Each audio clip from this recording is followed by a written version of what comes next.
primer lugar quiero agradecerles muchísimo su invitación, a todos ustedes, a don Gustavo Mutis, presidente del Centro de Liderazgo y Gestión. Desde luego saludo con mucho afecto, con mucho aprecio a mi amigo el ministro de Comercio, Sergio Díaz Granados, que pasamos muy buenos periodos, yo creo, hace apenas unos meses para mí, como presidente de México. A la presidenta de la Cámara, María José Bengochea, muchas felicidades por todo lo que están haciendo las mujeres aquí en Barranquilla, y desde luego incluyo a la alcaldesa, que está haciendo un enorme trabajo, muchas felicidades. A mí me gusta mucho este tema de la transformación de las ciudades. Y veo que Barranquilla y toda la región se está transformando, y se está transformando por su gente, por su liderazgo y por sus ciudadanos. Creo que hay una diferencia fundamental, ahorita me voy a dirigir a eso, pero es muy distinto ser habitantes de un lugar, morar ahí, a ser ciudadanos, encargarse de las cosas públicas de la ciudad. Y eso me parece no solo digno de admiración, sino muy emocionante para mí. Saludo también, a otra mujer clave en el éxito de este proceso, que es Janet Hija, directora del Centro de Liderazgo y Gestión, su directora también.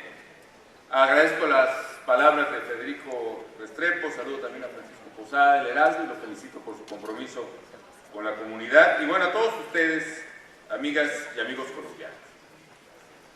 A mí me emociona y me alegra estar en Colombia,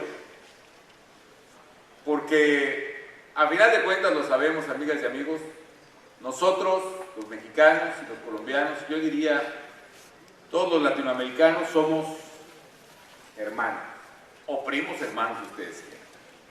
Yo recuerdo en casa de mi mamá, ahora sí que no me vaya a regañar por andarla balconeando, pero en su casa fueron 16 hermanos, 8 hombres y 8 mujeres.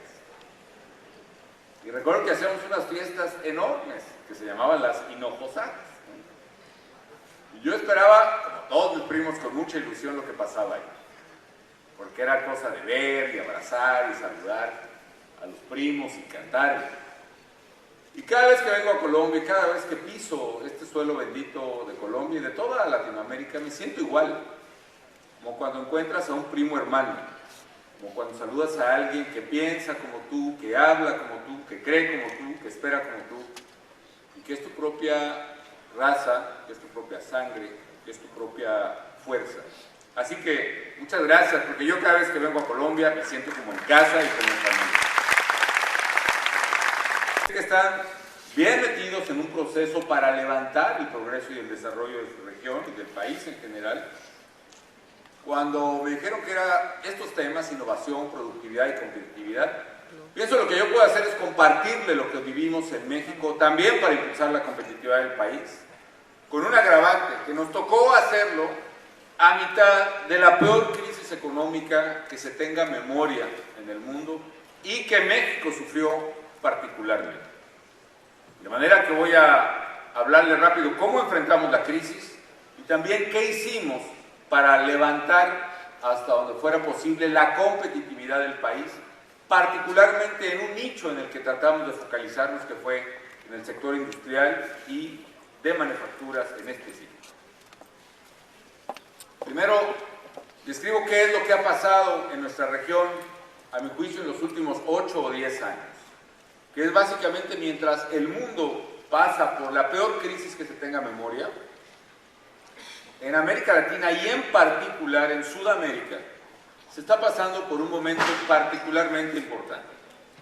Un momento en el que se habla de la década de América Latina, y en buena medida es cierto, pero ojo, hay un factor crucial que ha explicado este crecimiento en los últimos años y que debiéramos considerar como una oportunidad, pero también como un reto a superar.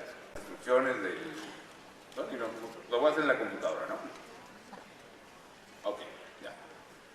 Fíjense ustedes, Latinoamérica evidentemente representa un crecimiento muy superior al que tiene el comportamiento de la economía mundial, de las economías avanzadas en particular. Estamos creciendo más. Incluso ese bache que se ve ahí, que es la crisis de 2009, si se considerara únicamente Sudamérica, sería mucho menos profundo. ¿Qué es lo que explica en gran parte el crecimiento de estos países en los últimos años? Básicamente, amigas y amigos, es el alza del precio de los commodities. Una buena parte de las economías de América Latina y particularmente de América del Sur dependen de la exportación de materias primas y otros commodities que explican su pujante crecimiento en los últimos años. Argentina, con la mayor exportación de alimentos, por ejemplo, o Brasil, el caso de su exportación tanto de soja, como de petróleo, como de muchas cosas, de minerales, en muchas de nuestras economías, etc. Incluso ustedes pueden ver una diferencia muy clara del porcentaje de exportaciones netas que ocupan los commodities, básicamente en América del Sur, un porcentaje bien importante, por arriba del 10%, y lo que representa este porcentaje de commodities en México, básicamente en algunos países, incluyendo ahí en esta gráfica América Central, pero que es un porcentaje declinante, es decir, nuestras exportaciones crecen, pero crecen sobre la base de manufacturas y cada vez menos de commodities. Esto tiene, como todo, ventajas y desventajas. ¿Cuál ha sido la ventaja de este tema en América Latina? Que economías muy pujantes, como Brasil, Argentina y también Paraguay, Uruguay y Bolivia, y muchas economías que dependen de los commodities, tuvieron una época de bonanza importante y algunos la siguen teniendo. El problema, amigas y amigos, es que pues esto no es para siempre. Ustedes ven en las barritas azules que las exportaciones, los precios de commodities sobre todo, crecieron significativamente a lo largo de toda la década, desde el 2000, con 2 años de excepción. Sin embargo, a partir del 2010, el precio de los commodities llegó a su pico y empieza a bajar. Y eso también explica el freno que están teniendo economías, otra vez como Brasil, como Argentina, como muchas otras. Y lo cual implica el riesgo que pueden tener muchos de nuestros países si nos sostenemos en la dependencia de la exportación de commodities.